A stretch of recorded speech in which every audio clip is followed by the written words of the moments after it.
So, one thing I want to explain in ZBrush, texture painting is weird. Basically, texture painting is dependent upon the resolution of your mesh. So if you have a mesh, let's say you want to paint. This is a very simple sphere. If you go in and try to paint, so first of all, you can start with a standard brush. And what you can do is turn off Z add on the brush. So this will be visible in my custom interface or in a standard interface.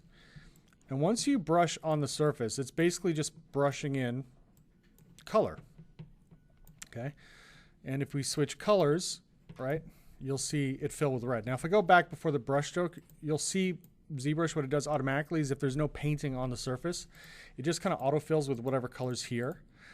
Keep in mind, whenever you add a material as well, if there's a material color like this chrome, it gets kind of blended in with the color. So for texture painting, I usually kind of wind up switching between Skin Shade 4 and Flat Color. Now, Flat Color kind of, it almost looks a bit illuminated, but it's very close to what you'd see your default color map, diffuse map appear without any shading, any highlights. But like I said, the way the system works is basically that each vertex is picking up, is acting like a pixel essentially.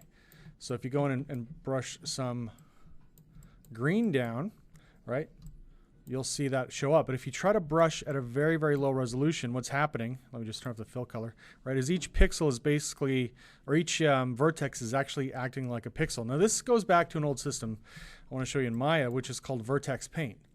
This is still used in games a lot, so sometimes ambient occlusion data is baked into the vertex as another layer of color data. Sometimes you can have translucency or transparency data, again, usually for games, baked into the vertices of the mesh without having to add another texture. And if you go into Mesh Display Vertex Paint, and you go to Paint, right, you can actually, if we double click here, you can go in and paint different color values onto the surface of your mesh. So this is kind of essentially how this operates. So for ZBrush to get high quality texture, you basically need to paint with, you know, a very sort of high resolution mesh. So if you're texture painting in ZBrush, it is UV-less painting, which is great, but it does require very dense mesh. So one recommendation I have, if you are kind of planning to texture, if you know your output resolution, 2048 pixels square, for example, that basically equals 4 million pixels.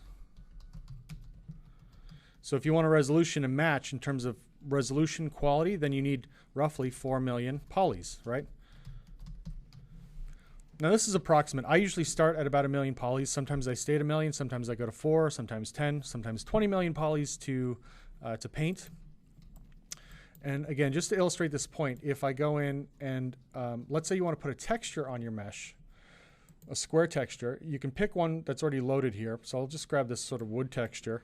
Now if you drag out, you see it's going to be both very low res and it's just a brush stroke, and that's because of the stroke type. So oftentimes I want a basically varying stroke type from either freehand to drag.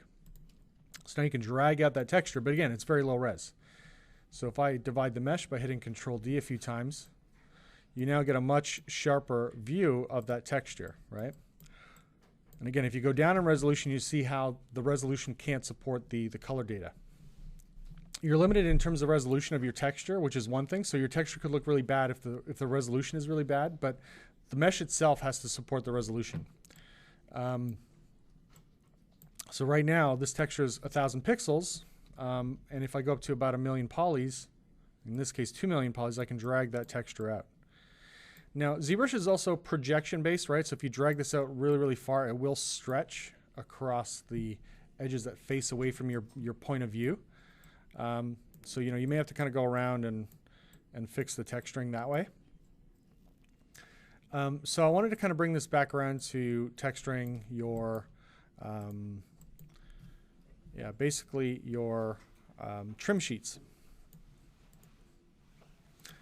So I'm just going to show you guys this. So instead of using the standard brush, I find it actually easier lately to just go right into the paintbrush, which is basically the standard brush with the sculpting turned off and RGB turned on. So what I find really, really interesting, so in this case, we'll take a look at maybe, the mesh combine. So this is basically the combined subtool for a trim sheet. Now it's got some texture that's already been painted on. So again, you can drag out, right, texture maps. So let's say I isolate one piece of this just to kind of focus in on this. You can drag out, this is basically like a scratch metal texture that I have. If you want to wipe out a texture or reset it, you can set your color swatch to white and go to fill object. It'll basically fill the whole area. Let me just make sure there's no masking and go to fill object. You can also paint in material as well. So you can actually switch to material. So you paint different materials into different areas. Again, for the purpose of this assignment, I'm not going to bother with that. Or you can reset or paint in material and color. So a lot of times when you want to reset an object to basically its neutral state, you can set your material to flat color, 100% white, and go to fill object, and it'll kind of reset the whole object. So now you can switch materials freely again, and usually the color would show up as well, but in this case it's not. So if we're going to drag out something like this, right? Again, you've got a couple options. One is to drag out your material. RGB intensity you can vary, just like an opacity slider or setting in Photoshop. Also your focal shift. Focal shift is basically like a fade on the brush. Sort of like, again, the equivalent would be the hardness setting of a brush inside of Photoshop. So if it's at minus 100, there's no fade at the edges, so you get just a solid square texture. So that might be useful, when you're initially laying out a texture, you kind of want to fill that space as much as possible. And it's a good idea to kind of rotate around and vary it. Make sure your scale sort of matches the object. You don't want giant scratches where it doesn't necessarily make sense. And then I might just set the focal shift down to 0 or somewhere in the mid 50s. And then you get a bit of fade on that, so you can kind of bleed across some of these edges. So this is a really, really effective way to basically get texture onto your object, right? If we go to flat color, now again, there is stretching on the side, so you can isolate those polys and mask them, but in the case of a trim sheet, we're literally just kind of looking from the top view down onto the mesh. Oops, sorry, let me just reset the color to 0. Get out of isolation mode. So there you see the texture on this piece. So in this case, I've got a merged subtool. So I'm kind of just Control-Shift clicking on pieces, isolating them. So there's more than one way to paint. I'm going to, again, reset this by going to Fill Object. Let me just turn off my color as well. Fill Object.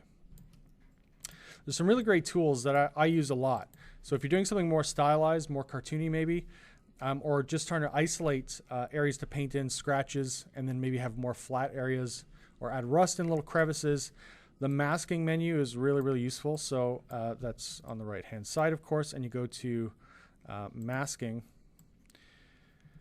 And you've basically got all these options. I usually go kind of from mask by ambient occlusion down.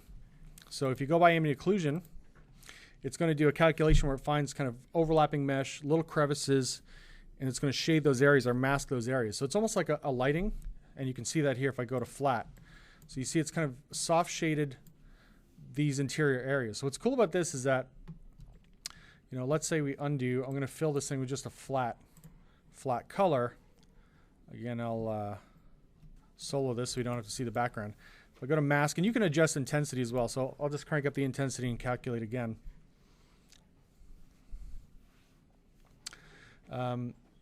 This is the slowest calculation, by the way. So if you switch the color to something else, we go to fill, right? You can now kind of have some alternating texture. And instead of filling with that, you can say, well, maybe I want to, have those scratches appear in those creased areas of the texture, right? So it kind of looks grimier, rougher in the recessed areas. And there's a variety.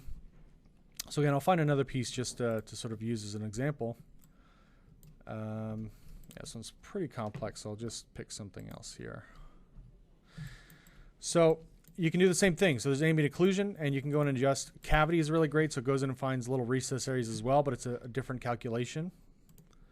Let me just, again, reset my object here. So that's where the masking is if we take that out. So you can go mask by cavity, mask by smoothness, which is a different sort of way of evaluating the edges. Masking by smoothness is really great too if you want scratched edges, dinged up edges. You can do mask by color as well. So if I go back, let me just unhide for a sec. So let's say I want to actually add these scratches in as a sculpted texture as well. You can say mask by intensity or by hue. If we take a look, yeah, I'll do intensity, and then you can also temporarily turn off your poly paint by turning off colorize. So now you're seeing the masking on the surface of the mesh. Remember, if you control click on a mask, it blurs it. Control alt click will sharpen. So I'll sometimes sharpen these areas, and then if we get out of solo mode for a second, let's just go into paint and sculpt. Let's turn this off. You can actually sculpt the texture information through. So sometimes what people will do is they'll texture paint skin, and skin pours into a detailed character, for example, and then just convert that to a mask and then sculpt through, or even let's say go through deformation. Deformation is probably the easiest way to do it, and you can do a positive or negative inflate. Usually you don't need a super high value for this to work. So maybe -1 or +1. Clear the mask. And let me just turn off my poly paint again just so we can see. Okay, so that's off. There, so now you see that that is actually in the surface, and if I turn on colorize, we're both getting sort of sculptural surface detail as well as the color information. So, you know, mixing and matching all those techniques, you can get really, really great information out of your mesh. Again, you may need to divide the mesh or maybe dynamesh certain things to a higher resolution to get that painting. If you feel more comfortable in Substance, that's fine too.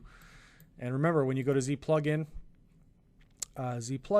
under Photoshop, ZBrush to Photoshop, you want to enable this albedo pass, which is basically the flat color. So it'll kind of look at the object in flat color and crank out that that texture map along with your tangent space normal and ambient occlusion as well.